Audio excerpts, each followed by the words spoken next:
Deux grosses absences pour le Real Madrid. Les pépins s'enchaînent du côté du Real Madrid.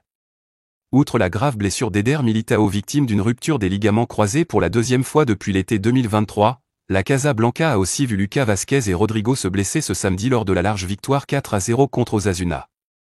Le constat médical est tombé et il n'est pas positif du tout. En effet, les deux hommes sont blessés pour un mois environ. Lucas Vázquez est victime d'une blessure au muscle long adducteur de la jambe gauche tandis que Rodrigo est touché au muscle droit fémoral de la jambe gauche. Deux nouveaux forfaits pour l'équipe de Carlo Ancelotti qui est de plus en plus décimée actuellement. Real Madrid, comment David Ancelotti est en train de sauver la Casablanca dans une période de crise à tous les étages, le Real Madrid peut compter sur un homme, David Ancelotti, fils de Carlo et adjoint dans le staff merengue. Pour pallier les maux de la Casablanca, la solution est toute trouvée. Rien ne va plus au Real Madrid et l'incendie de la Casablanca ne se calme pas. Entre la méforme de Kylian Mbappé, le fiasco au Ballon d'Or 2024 et les mauvais résultats qui s'enchaînent, Carlo Ancelotti doit aussi faire face à une hécatombe de blessures. Contre Osasuna le week-end dernier, l'entraîneur italien a appris qu'un nouveau cadre allait connaître une longue période de rééducation.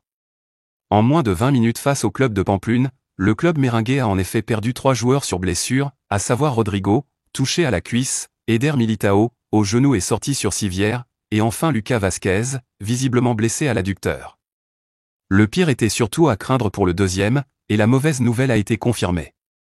Peu actif d'ordinaire lors des trêves hivernales, le Real Madrid se retrouve aujourd'hui dans l'impasse. David Alaba est toujours blessé, le jeune Johan Martinez, bluffant pendant la préparation, souffre également d'une rupture des ligaments croisés du genou, alors que Jesús Valleiro, 11 minutes de jeu cette saison, ne semble toujours pas entrer dans les plans d'Ancelotti. Sans oublier que Dani Carvajal a aussi été victime d'une rupture des ligaments croisés. Malgré ces mauvaises nouvelles, une lumière est venue éclairer ce triste ciel grisâtre. Le jeune Raúl Asensio est entré en jeu et a brillé, de quoi mettre en avant la nécessité de la Fabrica. Raúl Asensio est un joueur très important pour nous désormais. Nous avons besoin de lui. Un autre central très bon est Jacobo, mais il est blessé. Nous devons remercier Raúl pour son bon travail avec le Castilla. Nous sommes en train d'évaluer Fortea, c'est possible. Il y a de bons défenseurs centraux dans l'équipe de jeunes, comme Jacobo et Johan, mais malheureusement ils sont blessés. Maintenant, Asensio sera avec nous. Je ne pense pas à des signatures parce que nous devons préparer les matchs avec les joueurs que nous avons. Aujourd'hui, Asensio a apporté une bonne contribution. Nous nous en sommes bien sortis l'année dernière et nous allons aussi le faire cette année, a déclaré l'entraîneur italien en conférence de presse après la victoire de son équipe contre Osasuna, 4-0, lors de la 13e journée du championnat. La belle copie d'Asensio a permis à la Ulista David de s'offrir une magnifique publicité.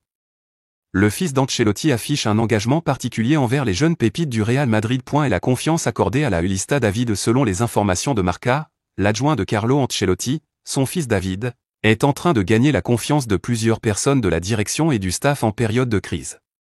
Depuis quelque temps, David Ancelotti insiste sur le fait qu'il existe un groupe de jeunes joueurs formés au Real Madrid qui sont d'ores et déjà prêts à donner un coup de main dans le groupe professionnel, surtout dans cette situation d'urgence avec cette avalanche de blessures de longue durée. Une idée devenue une obsession pour David Ancelotti puisque son père Carlo a refusé à maintes reprises cette proposition d'inclure des jeunes dans la rotation.